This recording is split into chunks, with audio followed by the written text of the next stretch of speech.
যেখানে শ্রম হবে অত শ্রমের মজুরি নাই। একমাত্র বাংলাদেশেই এই নন এমপিও শিক্ষকরা বেতনহীন চাকরি করছে।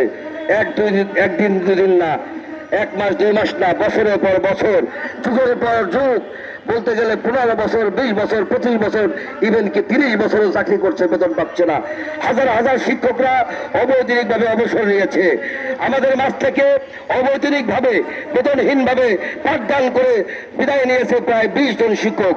কেউ কেউ আত্মহত্যা করেছে, কেউ অ্যাক্সিডেন্ট করেছে, কেউ স্ট্রোক করে মারা গেছে। কারণ অনাহারে অর্ধাহারে চিকিৎসার অভাবে শিক্ষকরা তারা সংসার চালাতে পারে না। সমাজের কাছে, পরিবারের কাছে এবং আত্মীয় স্বজনের কাছে তারা অবহেলার পাত্র। তা আমি বলতে চাই, আপনাদের সাংবাদিকদের মাধ্যমে মাননীয় প্রধানমন্ত্রী, শিক্ষামন্ত্রী, আমি বলতে চাই, ধন্যবাদ দিতে চাই। ইতিমধ্যেই সরকারের এই 58 দিনে ইতিমধ্যে ফ্যামিলি কার্ড দিয়েছেন, কৃষক কার্ড দিয়েছেন, খাল খনন কর্মসূচি করেছেন, ইমাম, মসজিদের মুয়াজ্জিম এবং খাদেমদেরকে সম্মানী ভাতা দিয়েছেন। আমরা ধন্যবাদ জানাই। উৎসব ভাতা দিয়েছেন, বাড়ি ভাড়া দিয়েছেন এমপিওভুক্ত শিক্ষকদের। কিন্তু একটা কথা, যারা খাবে তারা খাইতে থাকবে, তেলা মাথায় তেল দিবেন। আর যারা অভুক্ত শিক্ষক, যারা অর্ধাহারে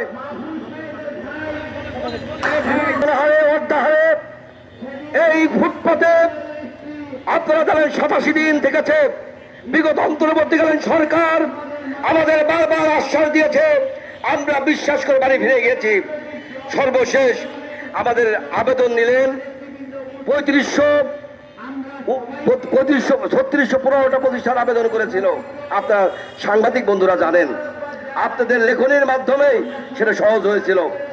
অবশেষে যাচাই বাছাই করলেন 1719টা প্রতিষ্ঠান অর্থ মন্ত্রণালয়ে পাঠাইলেন। অর্থ মন্ত্রণালয় থেকে তারা অনিবার্য কারণবশত একেবারে নির্বাচনের 3 দিন আগে 9 ফেব্রুয়ারি রাত 11:30টার সময় অনিবার্য কারণবশত এমপিও ভুক্তি স্থগিত করা হলো। আমরা ঘৃণা জানাই, আমরা দায়িত্বহীন ভাষায় প্রতিবাদ জানাই।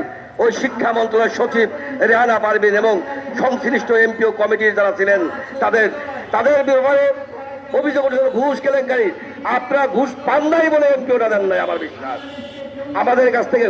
এবং অর্থ মন্ত্রণালয়ের সচিব যারা ফাঁসিবাদের দোষর, ওই সচিবদেরকে অবসরে যেতে হবে, বাধ্যতামূলক অবসরে। অন্যথায় নন এমপিও শিক্ষকদের এই জাতির কোনো হবে না, মানে কি বলে, ভাগ্যোন্নয়ন হবে না। আমি প্রধানমন্ত্রীকে বলতে চাই, মাননীয় শিক্ষামন্ত্রীকে বলতে চাই, মাননীয় প্রধানমন্ত্রী, একটা রাষ্ট্র বিনির্মাণের জন্য, আধুনিক বাংলাদেশ, আধুনিক দেশ গড়ার জন্য প্রথম দরকার শিক্ষা। শিক্ষা তাদের মেরুদণ্ড। শিক্ষাকে সবচেয়ে অবহেলা করেছে বিগত সরকার। রাষ্ট্রীয়করণ, দলীয়করণ করেছে।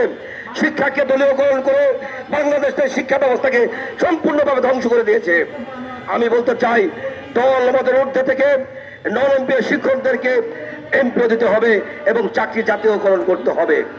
শুধুমাত্র বাড়ি ভাড়া, উৎসব ভাতা দিয়ে এমপিও মুক্তদেরকে বারবার দিবেন। গত সরকার 3 দফায় এমপিভুক্ত শিক্ষকদের সুবিধা দিয়েছেন, অথচ নন এমপিও শিক্ষকরা যুগের পর যুগ অবৈতনিকভাবে পাঠদান করছে। এই জাতির কাছে অনেক পাওনা রয়েছে, সেই পাওনা আপনাকে মেটাতে হবে। অন্যথায় শিক্ষার উন্নয়ন ছাড়া শিক্ষা, স্বাস্থ্য, যোগাযোগ এবং আইন শৃঙ্খলায় 4টা উন্নত করলে বাংলাদেশ উন্নত হবে। আর এই 4টার প্রথম দাবি হলো, 4টার প্রথম শর্ত হলো কি? সেটা শিক্ষার উন্নয়ন। শিক্ষার উন্নয়ন ছাড়া একটা জাতির উন্নয়ন হতে পারে না। সুতরাং মাননীয় প্রধানমন্ত্রী এবং শিক্ষামন্ত্রীকে বলবো, আরো বেশি আন্তরিক হতে হবে, আরো বেশি দেশ গড়ার জন্য নিজেকে নিয়োজিত করতে হবে। আমরা আপনাদের চালাচ্ছে, আমাদের বেড়াজালে, কাছের জালের মধ্যে থাকবেন না। কাছের জাল থেকে বেরিয়ে আসেন, সাধারণ মানুষের কথা শোনেন। এই নন এমপিও মূর্খ, অবহেলিত, লাঞ্ছিত, নিপীড়িত শিক্ষকদের কথা শোনেন। অনতি বিলম্বে এই জাতীয় বাজেটের আগে যে তালিকা হয়েছে 1719টা এমপিও দিতে হবে এবং মাদ্রাসা কারিগরির বিজ্ঞপ্তি দিয়ে তাদের আবেদন নেওয়ার ব্যবস্থা করতে হবে। পাশাপাশি আগামী অর্থ বছরে জিডিপির 5% বরাদ্দ শিক্ষা খাতে দিতে হবে।